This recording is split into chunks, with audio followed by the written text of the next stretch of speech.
Hello. Welcome to SoulFit Talk. I'm here with Melanie from SoulFit, and we're going to be talking about meditation. I'm so excited to talk to all of you about all the fun things. Remember, she was on a few weeks ago. My mic was echoing back to me. I can hear my voice. I'm see if I can get headphones on it. I'm afraid the audio is going to hear me twice. It's uncomfortable. So check out SoulFit.com for all the cool events coming up.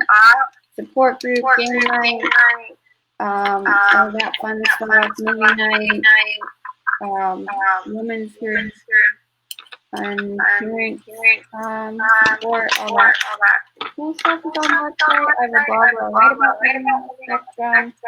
I did a fun talk last week on this live stream with Danny Rady. And next week I believe Raul's going to be on. So come back every Wednesday and we'll talk with some new guests and talk about something related to autism. Yeah. This week is Melanie. If you want to introduce yourself. Hello, everybody. I'm Melanie McCulley. Can you hear me okay? Yeah. My sound is okay? Yeah. We had a little technical difficulties earlier logging on, so you just kind of got to go with these things and be patient, Eventually you'll figure it out. My name is Melanie, and I'm a spiritual counselor and meditation teacher. And I've also been a salon owner for 23 years for nails. I've been a nail artist, but I'm easing into doing more of the work with meditation and teaching and coaching and counseling and all of that. And a quick backstory on how I know Chloe is I did her mom Gail's nails for the last 4 or 5 years. And we connected when they were all creating autism. And so I've just stayed connected with that. And they asked me to come on a couple of months ago.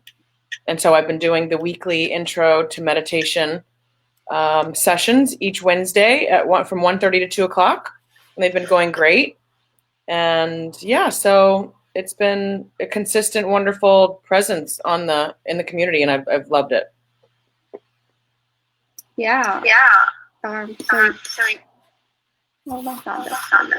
I was echoing back on me. I've known for a couple years now. How long has it been? Probably longer than that. Yeah? It was before you guys got your dogs. Yeah. So that would be 4 or 5 years now? Mm-hmm. Isn't that crazy? Yeah. Oh my God, yeah, I had either just started college or maybe I wasn't even in college yet.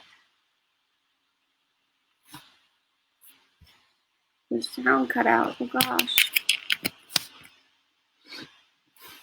Did my headphones break?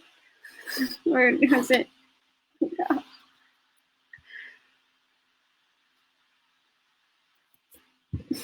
I can't hear you. I don't know what's going on. Yeah, the sound just cut out again. This is getting frustrating. Yeah, I definitely need to find a new system to be live. The sound has been all over the place lately. Can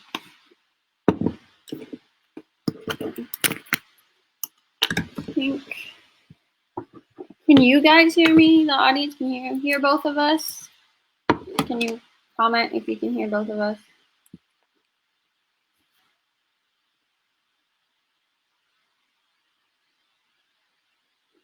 Do you have headphones you can use your phone with?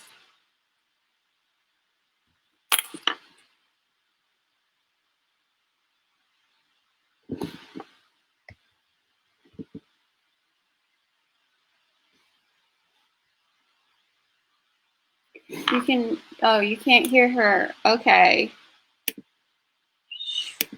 Ooh, that's frustrating. Okay.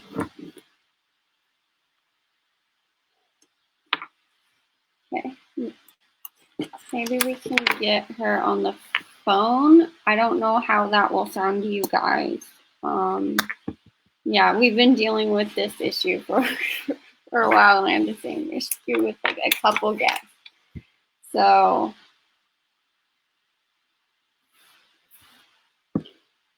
I'm trying to call you as.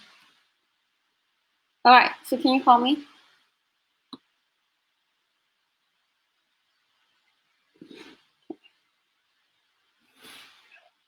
All right, talk. Let's see if they can hear you this way. All right. Are you guys able to hear me when I talk through the phone?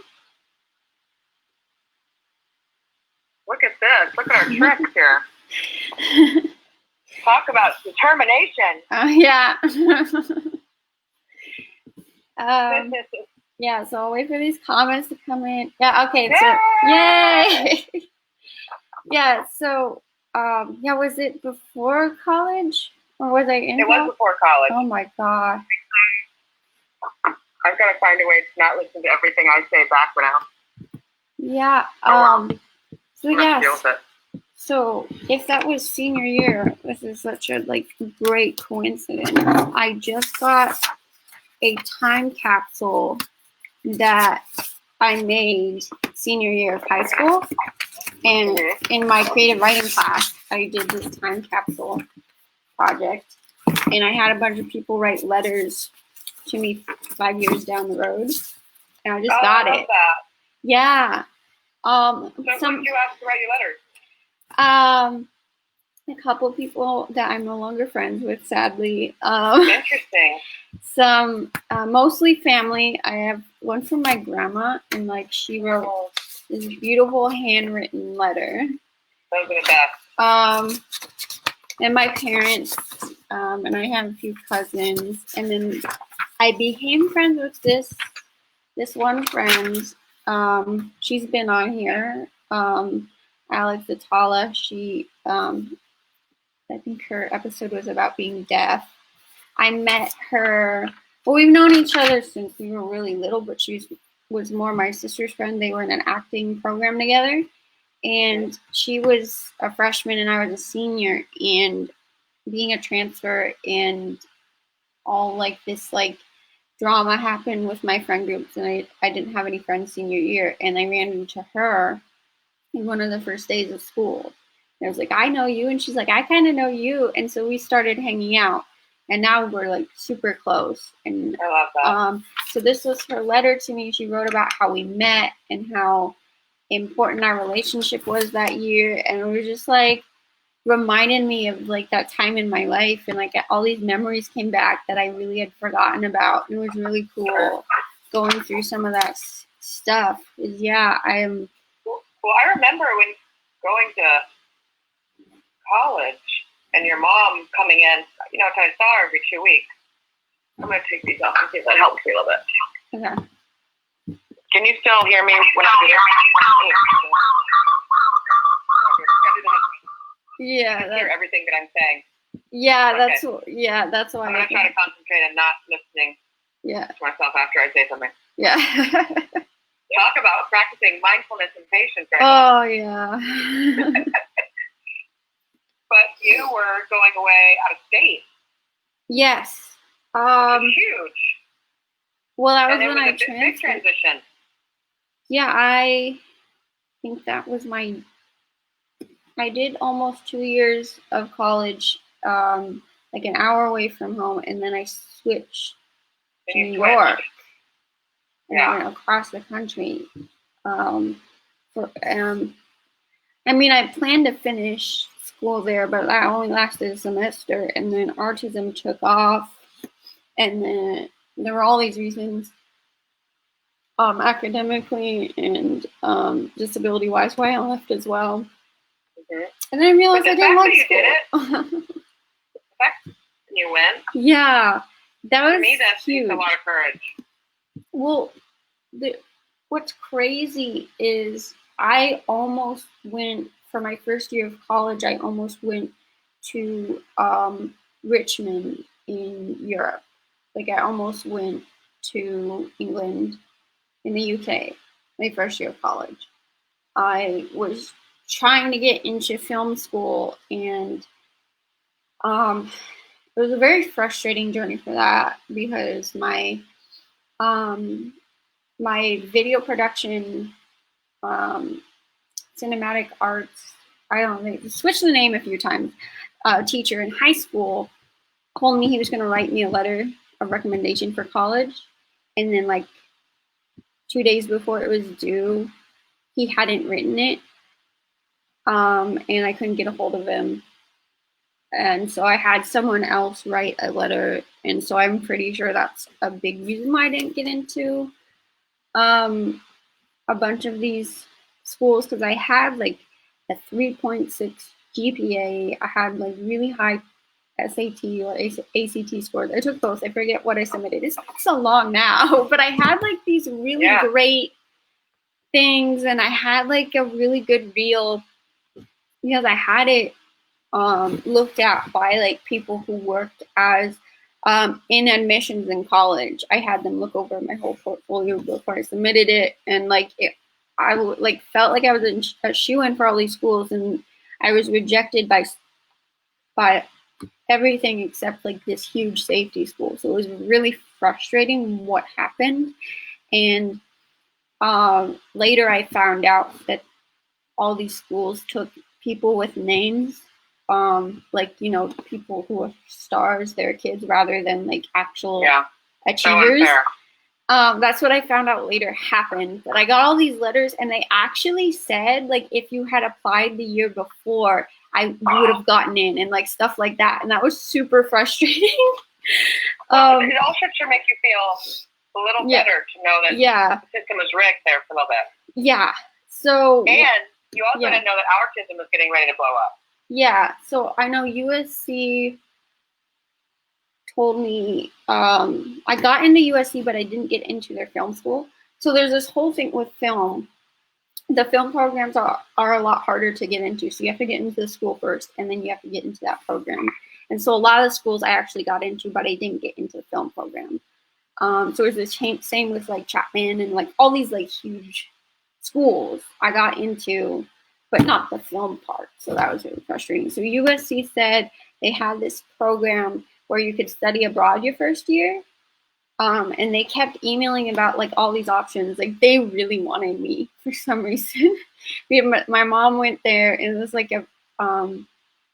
they really liked that my portfolio of just like not the film stuff, but like all the other stuff about me. And we're trying to find a place for me there. And they're like, we have this program where you can study abroad for your first year, and then you can join a major after that.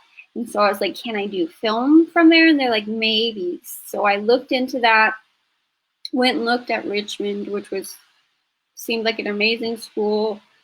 They had this really cool film program with both American students and British students.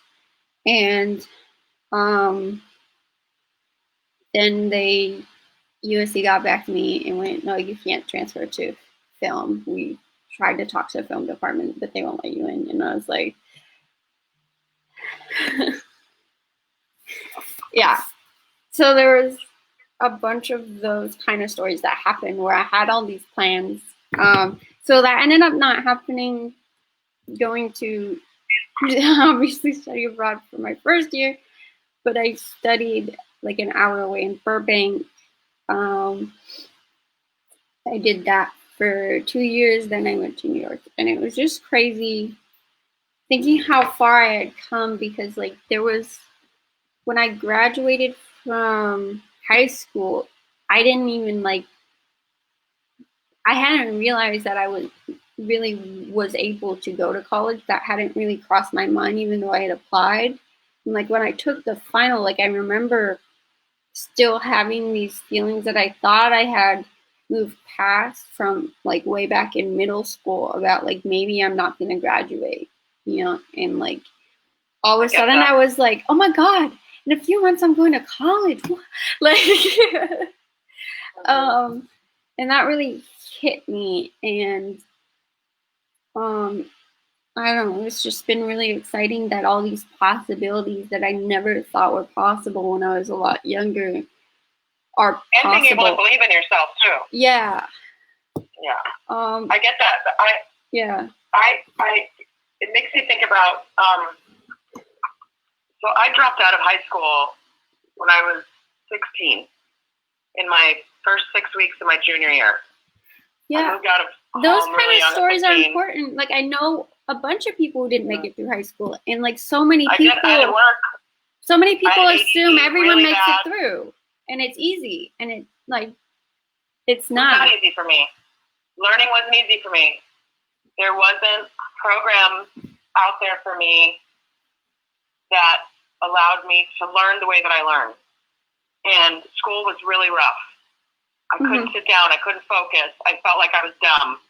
Yeah. I believed that when I left school. And so I went and got my manicuring license when I was 18.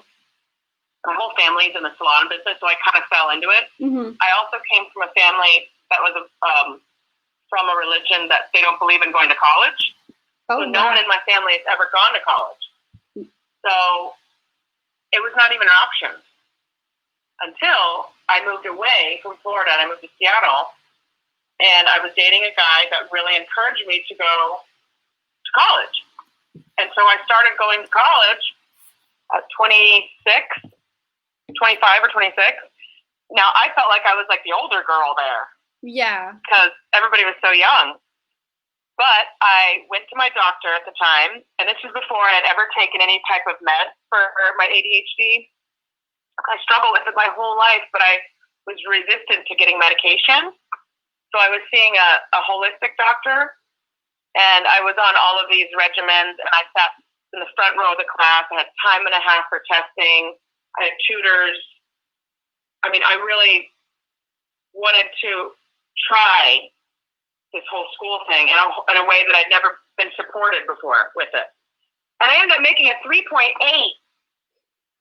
And I realized I wasn't dumb. Yeah. That was what I always thought about myself. I had just never been given the opportunity or challenged myself or pushed myself to try. And I didn't graduate from college. Let me, say that too. I went for 2.5 years. I was getting my nursing prerequisites, and then I moved out here to LA. And I couldn't get any financial aid for a year until I lived with a resident here. And by then, my life had changed. Right. But the point is that I pushed myself. I was uncomfortable. I was scared. I had a disability that I needed help with, and I needed to ask for help, And once I did, I got the support I needed, and it, more than anything, it proved to myself that everything that I believed about myself wasn't true, And that's so important. Yeah, definitely. I've been exactly in that position. Definitely in middle school, like I had this belief, I'm not going to graduate high school, like definitely not going to happen, but I like really pushed myself to make it as far as I could, because I knew, like, knowing myself, if I didn't try, I would be kicking myself and always wondering how far I could have made it. So like my life was like living day to day, like how far am I going to make it through school? How far am I going to, do what I'm doing? That was really my feeling in middle school. And luckily I met someone who understood my disability and really got where I was coming from and taught me how to study and taught me how to really enjoy learning and enjoy life and believe in myself even when other people didn't, because that was one of the frustrating parts, is the people around me, and I'm sure it was by accident, were telling me that I wasn't smart, that I wasn't capable, that I wasn't able to do all the things that my peers were able to do. And so that really got me, and it was a consistent message every day. So even when I wanted to believe in myself and I wanted to believe I was smart, and I should have, because I was teaching myself in elementary school and in middle school all this material because I wasn't learning it in class. And even if I was like only getting 50% of the information and failing grade wise, I taught myself that much material on my own, while everyone else just sat in class and barely had to study and was getting A's. At where I was, like that takes a different kind of brain power to do. But I wasn't considering that. Instead, I was like listening to the messages of, why aren't you working harder? Why aren't you filling out, like, why aren't you doing this or that? Or, the grades and all that, like the whole point system, all that kind of stuff. That's what I was listening to instead of going like, wow, I taught myself, to memorize half of the states on a map, or Sure. how to do a bunch of these, math equations, but I didn't teach myself all of them, so I was stupid. Perfect. You don't need to know all of them. So I was going to say something about that made me think about why meditation, when it came into my life, was so essential for me, because having such a poor outlook on myself for so long, I was always told things. And by the way, I don't hold any grudges or unforgiveness to my family and the people in my life that said what they said at the time, because they didn't know. But it would be comments like, well, you don't retain anything when you read. You're just kind of a bad kid. You can't sit still. You're the wild one in the family, because I didn't know how to like calm down. I didn't know how to, I wasn't being given the right tools. And so I grew up thinking I was a bad kid and I wasn't a smart kid. And so I then acted out that way when my teenage years, in my early 20s, like, well, screw it. I'm never going to be this. I'm never going to do that anyways. It took me to like my mid-20s until I was really starting to realize that those things weren't true about me, and that I needed to find a different type of tribe of people to have different conversations with, and who kind of got me. And that's when meditation came into my life, and it helped me to like regroove the beliefs in my brain about who I was, about knowing that those ways that I used to believe about myself weren't the truth about me. They might have been somebody else's idea of where I was behaving in a moment, but they didn't really know what was going on either.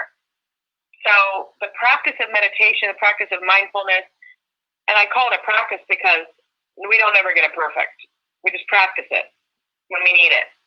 And we practice it when we don't need it. So when we do need it, we know what we're doing. We can like fall back on it, right? It's like having a tool belt on. You've got these little tools in it, and when you need them, you can pull one out and be like, okay, I know how to do this certain meditation or practice or whatever it might be for yourself, self-care, I like to call it. To bring yourself back to a place of center, I like to say to remember the truth about yourself. Because you can get calm and quiet and centered, and all the craziness that might come up. Because, to be honest, there are times when I try to do something new, or try something new, like, for example, technology is something that I'm really trying to learn and be patient with. But there's times where it doesn't happen easily, and then I'm like, I want to give up. I'm not good at this stuff. I'm never good at this kind of stuff. And then I want to say, like, screw it, But then I try again, and then I got it. So there's a part of me that still comes up, like that old tapes, right? Yeah. Old beliefs that come up, and I'm like, oh, wait a minute, that doesn't feel good when I feel that way about myself. You can feel it in your body. Yeah. You can feel it when you're starting to be down on yourself, or you're starting to go back to old ways of behavior or being, and you're like, ooh. But what I've discovered is that when I'm in those places, that's when I need to have a little bit more love and care with myself. And I might need to reach out to somebody for some support or a chat or whatever. Because otherwise you can feel alone real quickly. Yeah. reverting back to those like old ways of being, old ways of belief, you know? Yeah. And what did someone say in the chat there? Teachers always asked why Chloe didn't participate more. Oh, yeah. Sure. Yeah. It's not that I didn't want to participate. Yeah, so I didn't really know how. Part, it was always like, why doesn't she ask questions or speak up more, raise her hand, you know, all those kind of things. And, you know, I wasn't diagnosed with autism until I was 16. And then I didn't even know the word selectively mute until more recently. So I was selectively mute, meaning the sensory overload in class caused me not to be able to talk. Or, did you realize that you were being that way? I mean, that's a title for that, right? Selectively mute. Yeah. But did you realize at that moment that's what you were doing? Probably not. No, I didn't understand. Like, to me, I just felt like I didn't have anything to say because your mind goes blank a lot of the time. Yeah. The only time I really felt like I was trying to talk and couldn't was when there was confrontation. But with like so much to process, my brain just started like shutting down, and my communication skills started lacking. Like I couldn't pull up words that I needed. And with the slow processing later on, like if they came to me the next day, I would have tons of questions. But in the middle of a lesson, and then especially because they did like the popcorn stuff sometimes, or the Jeopardy stuff where it like went around the room and you had to answer a random question, or they just called on people without raising your hand. That shut me down completely. Yeah. That was terrifying. It was overwhelming. So I would be like, so like not even, I don't know. Like I was just, you know, it was, and I was terrified of public speaking because I was afraid that would happen to me in front of people, that I would become selectively mute. And because when it wasn't like, I'm afraid of becoming selectively mute. I'm afraid of what people will do when that happens, because in the past, I was very judged for that. I was yelled at. I was told I was rude. I was told like all these things when I had an inability to talk. But if I had a whiteboard, I could write it down. You know, like, and I did that with my friends, and they weren't judgmental of that. Yeah, because like I said before, there was ways I could have been taught, you know, and I hope that those are available more for kids now. I need to be in a smaller classroom. Yeah. There was things that I just learned differently. Like you said, writing on a whiteboard. I was way more creative, and I wanted to draw and write and create. I took a one-on-one ASL class, American Sign Language. And we couldn't verbally talk. Couldn't. So I had to write, or I had to sign, or I had to charade. We talked the entire class together that way. And I never got stumped. I never got stumped because she never made me feel uncomfortable. And then the teacher switched. She's halfway through the year. The next semester, I had a different teacher who was not deaf and was very judgmental of my grammar, of what hand I used, and all that kind of stuff. And I didn't talk because she wanted me to verbally talk and answer questions, and I didn't talk as much with her. So like, there's just like these teachers who let me be myself, and then there were teachers that shut me down so much. And and like even in college, when I had the vocabulary, at Sarah Lawrence, one of the things that is supposed to be amazing about the school is you interview your professors. Like the first week of school, you're not in class, you interview professors, and then you pick classes based on those interviews. And I was interviewing for this one class, and they told me not to disclose my disability, but I was like, this is the only thing I care about. I don't really care about the contents of the class. I really care if I connect with the professor and they're going to accommodate me. So I sat, there was this really cool class, that was, I love stories, and it was like about monsters and about reading and I was like so excited. So I went and I talked to this professor, and I was like, I understand that your class is seminar based, and I've done seminar classes in high school, and I'll tell you what happens. I am a slow processor, so during the class, it's too much for me to participate verbally during the seminar when everyone's talking over each other. But I can take notes, and I can send you an email or give you notes the next day of everything that I had thought about and wanted to say and had questions about and all that stuff. And so, like, if we could do it, slightly different for me, that'd be fine. And this professor was like, that's not what we do here at Sarah Lawrence. Which is not true, because other professors did accommodate that. And legally, she was supposed to accommodate those kind of things. But I could have thought that, but it's like, why? Just pick a different professor, So even when I had the skills to communicate, this is what's going on with me, I have a disability, legally you're supposed to do these things for me, I still get people going, well, everyone else can participate the normal way that I am asking, so you need to do it too. Like, really? Well, I'm not going to, so I guess I'm gonna get a lower grade, but I'm gonna know more information than all my peers, Yeah. I'm just not gonna be able to communicate it in the same way. And so, like, even with these skills, like, people still need to be educated that, we don't all learn the same way.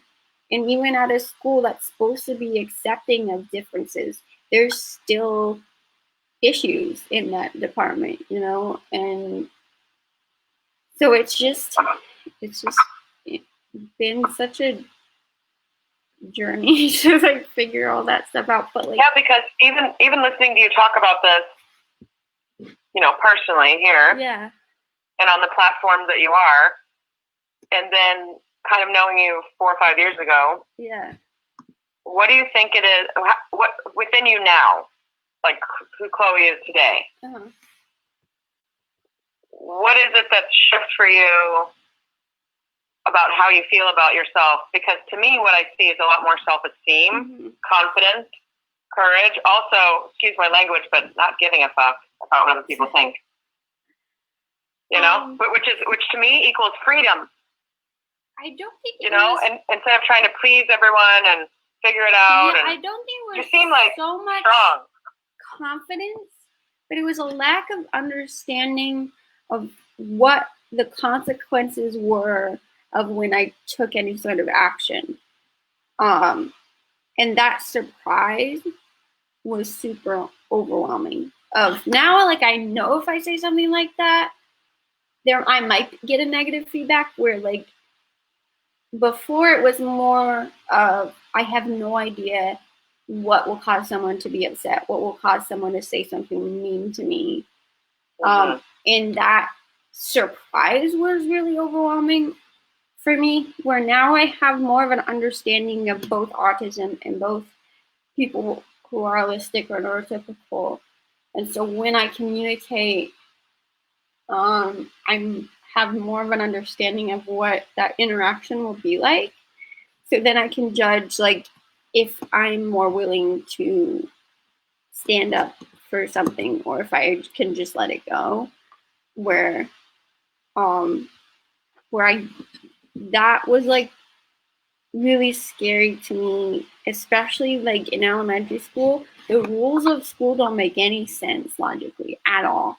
And the rules of punishment for parenting didn't make any sense to me at all. Like, for me, the autistic brain is known for being so logical.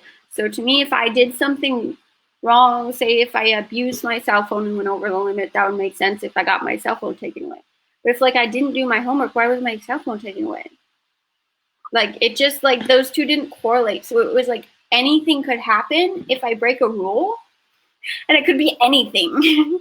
That was really scary. And then also, a lot of rules weren't said out loud. so I remember breaking a lot of rules when I was younger, and luckily, like, my teachers, like, kind of understood, didn't understand what I was doing. Yeah, you didn't really know what the real rules were. But my sister, who was in the same position, would then question them, where I would shut down and be like, look super scared when they were like, oh, you're not supposed to do that. She would be like, go on board in class, and then go to a different classroom. And they're like, you're supposed to be in class. She's like, well, I am. What are you talking about? You know, and she'd be in the office like all the time. She's in trouble. She's like, I don't understand. I didn't do anything. You know, and then they did this thing where they would bench the entire class for something someone did. And I never understood that. So we were benched all the time, even when we didn't do anything wrong. Like, you would be absent the day before, and then you come to school, everyone's benched because of something that happened the day before. Well, I wasn't even here. Like, there was some passing happening and stuff like that, and they benched the entire class for no passing. You know, it was like, I got in trouble for, like, talking in class because I would ask my neighbor questions about homework, or, like, about what was related to what was happening. They're like, stop talking. And I'm like, we're talking about the homework. Like, what about wherever we're supposed to be filling out? Can we not talk about that? They're like, I don't believe you're talking about that. Like, what would I be talking about? I understand. And so I was just, like, always afraid of, like, getting in trouble, and I never knew what would get me in trouble. So I think it was more of that kind of fear rather than, like, lack of confidence that I had. And definitely a lot of sensory stuff that I wasn't dealing with, so I was very overwhelmed and in pain a lot. I was chronically constipated because pooping is a sensory experience. Yeah. And if you've ever been constipated, it's super painful, super exhausting, and it makes you angry. I have to jump in on that one because when I was 11, so I also had health issues and stuff like that all growing up. So a lot of stuff happened when I was a baby, but when I was 11, I started, like, turning yellow, and my belly got really swollen. Oh, gosh. And I was always complaining of headaches. Yeah. And so my mom took me to the doctor because she's like, something's going on, right? Yeah. Like, I was turning jaundice. And so anyways, long story short, I had an impacted colon. Really, really bad. I wasn't going to the bathroom. And it's something that a lot of people don't talk about. Oh, yeah. But I feel like it's really important to talk about it. Like, it's this taboo conversation. Yeah. But just think about it. Anything we put into our mouth, besides water, anything that we drink or anything that we eat has to be digested, moved through, and eliminated. Yeah. All of it. So if you're not going to the bathroom regularly, that's toxins being, like, built up in your system, and it affects everything. Yep. It affects your mood. It affects your skin. It affects your nervous system, your tissues, your joints.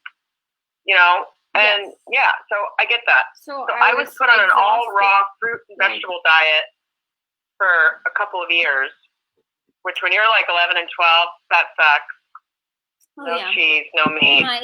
Lillian was on this consistent. But it changed my body. Yeah. And I was getting colonics at, like, the age of 12. Colonics are like a type of enema, like water cleansing, that like cleanse the colon. That was pretty traumatic, but hey, my mom took the natural route and it totally worked for me. So going to the bathroom, pooping is like a huge thing for me in my life still. Yeah. That I have to keep up on to make sure that I'm eating the right food, taking probiotics, taking food enzymes, making sure I don't eat a lot of garbage. You know, I do love to junk out sometimes, but all that stuff affects my body. I love my cheese burritos. Whenever I feel like I'm getting to a point where I might start getting constipated, like, these burritos. Like, but yeah, I had a poop chart to keep track of when I pooped, and I put, like, stars on it. We had what was called the poo-poo dance. You have to keep track of it. So I would, whenever I pooped, my whole family danced. Ooh, Awesome. Listen, still to this day, I have 5 siblings. And all of my friends and family, no matter who they are, from what side of the family or what friends or what siblings, whatever, everybody calls me with their poop questions. Because they call me the poop queen. Yeah. Because I've had issues with it my whole life. Yeah. And I've had to learn how to work with my body. Mm-hmm. And remember that my body is my ally. It's not my enemy. And that is something in meditation or visualization. And you can do this with any part of your body, your colon, your joints. Like right now, I'm having some inflammation in my wrists and stuff like that.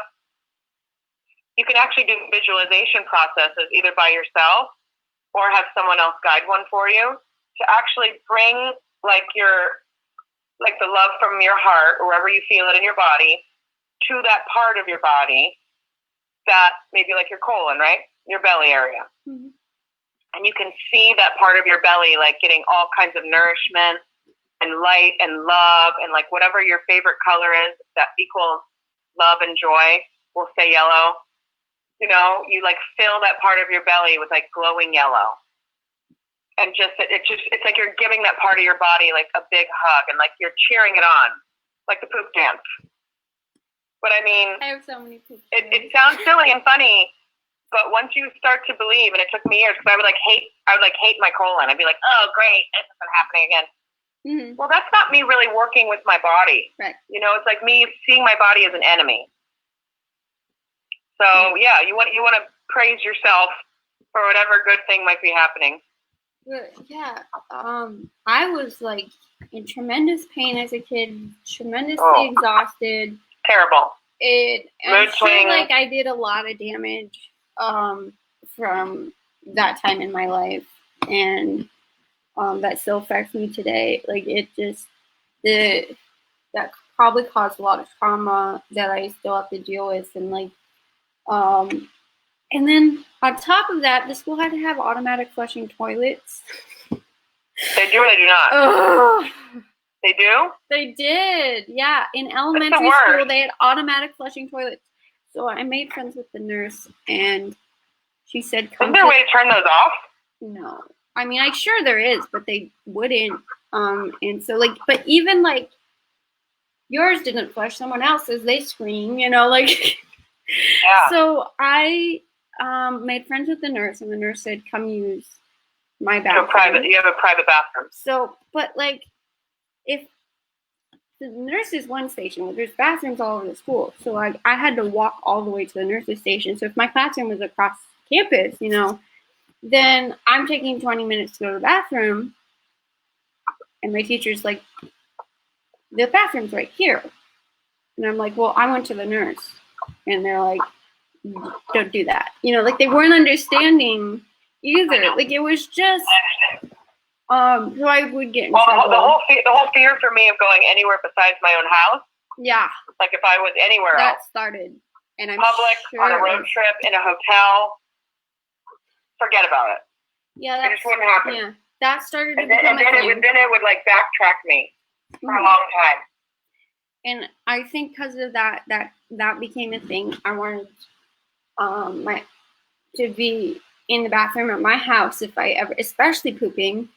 And then I had one in my room, and it was like, that's my bathroom. No one else can use it. Because I didn't want like any, you know, soaps I didn't like in there. I didn't want any smells I didn't like. I didn't want any, you know, it was just like, this is your really space. Hard for me, and this needs to be as comfortable as possible. I had books in there. And when I had a laptop, I would play movies and like just like had like whatever I could to like get me through that. And yeah, I just want to just congratulate kids for being as strong as they are, because I don't know if I could do what I did today. You know, but you know what? It's funny feeling this that you way. say that, but you did it. I did. Me too. The stuff that I went through as a kid with my health issues and being poked and prodded and doctors and like being the a weird kid, food thing and all that stuff is tough enough. It and is. Then adding that. Hallelujah to that. Totally. So in your time capsule, I'm curious. Mm-hmm. Was there any like nuggets that you got that you feel now? Because remember, they were writing to you back then to your 5-year self now. Yeah. 5 year older, right? Yeah. So again, like there were assumptions that I was going to graduate college. You know, I didn't do that. Cool. My love of film, they're like, you're probably working in the film industry. I'm like, yeah, in my own way. In a different way. My cousin said this really cool thing, and I think I shared it somewhere on social media. Let's see if I can find it. So he's just like a couple years older than me, but I guess at the time he thought he was a lot older than me. And so like he was like, he talked about all these shows I should watch, which I think I had watched at the time. But he was like, in 5 years you should watch this. But he said, but like, you know, like the younger you are, the bigger like time differences, you know, where today, like we're like, there's no difference. So, but he said this, which like was amazing. And he says stuff, he has all these mottos that are super amazing, but he said, always remember that if you didn't see yourself where you are 5 years ago, you are probably doing something right. Life isn't meant to be pre-planned. It's meant to be capricious and unpredictable. How true is that? That was.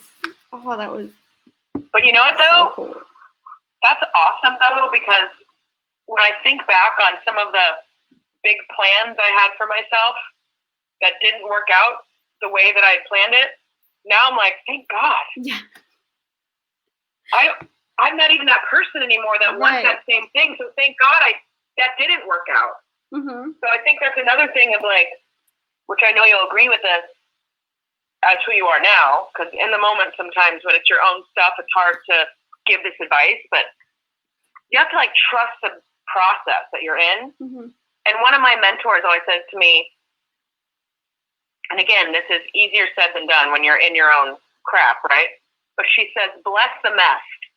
Because when things start to get a little messy and like tossed up, like your plans are turning to crap, it's because those aren't meant to be your plans. Yeah. So there's something better trying to form for you. So the only way that that's going to happen is for the other plans to turn to crap first, to go away. And that's actually like a great metaphor for what's going on with a lot of people. I'll speak for myself during this COVID time. A lot of people's plans are not turning out the way they thought. But if you allow yourself to be open to something new, that doesn't mean crappy stuff isn't happening. It is. We don't discredit that. Yeah, the change in plans are hard. But you also allow like new opportunities to come in because they're happening. Like I talk about like dropping out of college or switching schools and all that. Like, you know, now it's like a happy memory. At the time I was crying. I was devastated that wherever I wasn't working out because I did have plans that didn't work out and I had to like rearrange. Now I'm happy for that experience, but at the time it was super overwhelming and scary. And so like I just want to acknowledge like it's not easy for plans to fall apart and to have to restart, but like I have changed the way I looked at goals because when I was younger, I had goals and they kept not happening. And I was like, why am I setting goals? Why aren't I just like going through life and figuring things out? Like it's so frustrating to feel like such a failure. Where today it's like goals are important to have. But it's okay to change your mind. That's right. Changing your mind it doesn't mean you failed your goal.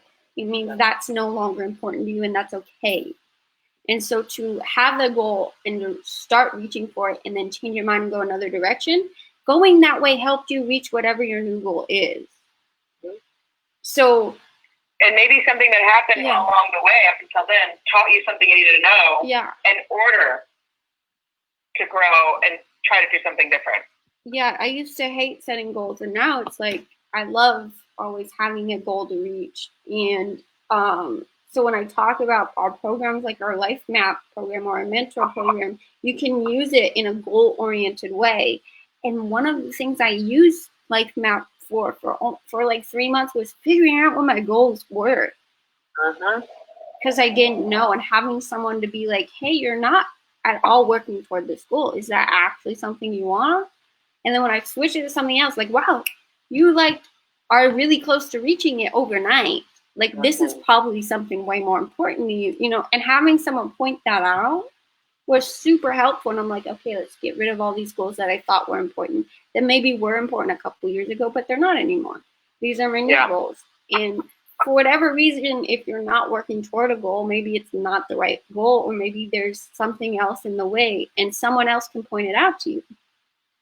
And so that was super helpful for me to be in Life Map and to have someone going, hey, let's figure out what you want to do at this point in your life.